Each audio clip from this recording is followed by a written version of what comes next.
And we certainly maintain that the classical, theistic tradition and the Reformed confessional tradition is very keen to protect God's being in and of himself, who he is in and of himself, and not to define him or place him into relation with creation so that his being is somehow changed, altered, defined, tethered to, somehow correlative to what he has made.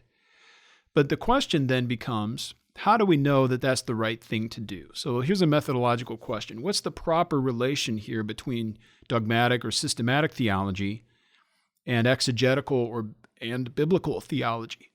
How do we know when to put anthropomorphic language in the right place? And how do we know what that place is versus absolutizing the anthropomorphic language? I guess I'm asking a question of methodological priority and really a question of principium. How do you negotiate all this just so that we can make sure that we're not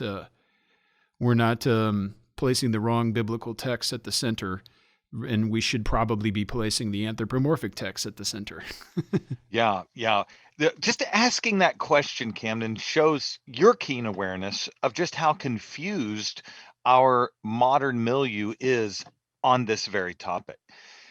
When you're asking the question about the self-revelation of God, God's revelation in history as it unfolds, the summary of that, which dogmaticians look at in terms of a finished canon, the question that we have to deal with and the issue that we need to center is, what is the foundational concern of our religion?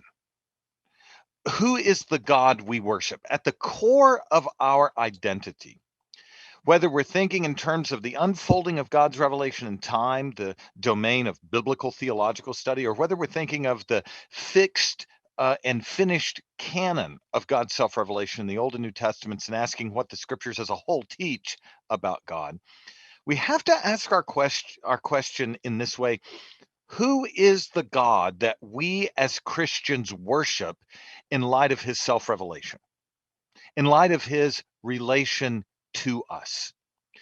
And the texts that come back over and over and over again in both biblical and systematic theology for Reformed theologians, there are many others, but the texts that frame all of the anthropomorphic language about God walking and being grieved and being angered and hovering over the primal waters of creation, all of those things that are borrowed from either the human or avian or animal world, the extension of the feathers, bringing people to himself on eagle's wings. All of that really boils down to the fact that the scriptures are clear in the light of texts like Malachi 3:6 and James 1:17, texts that we've mentioned on this program and in others, which teach this. In Malachi 3:6, I, the Lord, the covenant God, in my condescension to you, do not change. We can call that unqualified immutability. Qualified immutability is not immutability.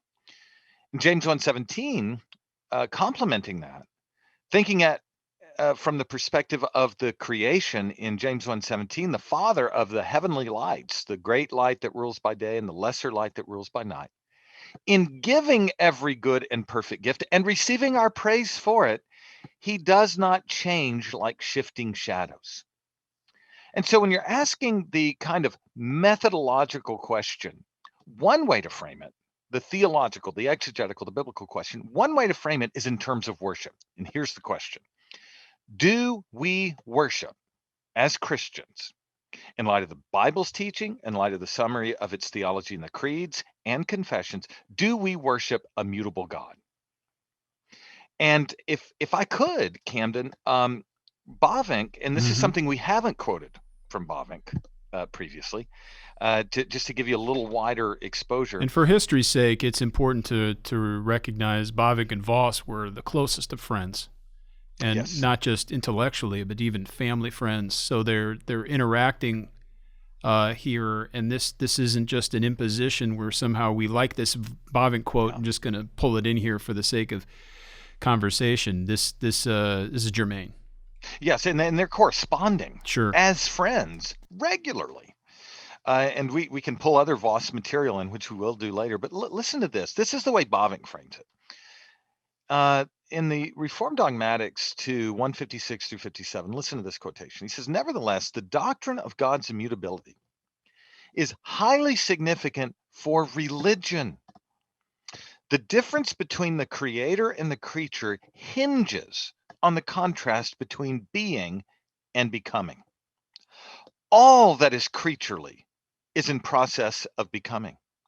It is changeable, constantly striving in search of rest and satisfaction, and finds its rest only in him who is pure being without becoming. This is why in Scripture, God is often called the rock. Deuteronomy 32:4, 15:18, 30, 31:37, 1 Samuel 2:2, and he lists a few other tags. We humans, Bavinck continues, can rely on him. He does not change now listen, in his being, knowing, or willing. He eternally remains who he is. Every change is foreign to God. In him there is no change in time, for he's eternal, in location, for he's omnipresent, nor in essence, for he is pure being. Christian theology frequently also expressed this last point in the term pure actuality, purus actua, actus purus. And Camden, just note that well. Let me put it this way, because so many forms of theological mutualism today are playing the game of where can God change? Let's try to find a place where God can change. Bavinck says God's being doesn't change, God's knowledge doesn't change, God's will doesn't change. That's the big one. I mean, for present day conversations. That's exactly. That's the. I don't want to make an allusion to a Tarantino movie, but that's a bingo. God's will does not change, and so the point that Bavinck is after here is in his being, knowing, and willing. His what some would call analogically his decision to relate to the world. God does not change, and the fundamental and ineradicable distinction between all that God is and all that the creature is that God in his activity and relationality does not change at all. All change is foreign to him. Every change is foreign to him. And the creature is in the process of becoming. And so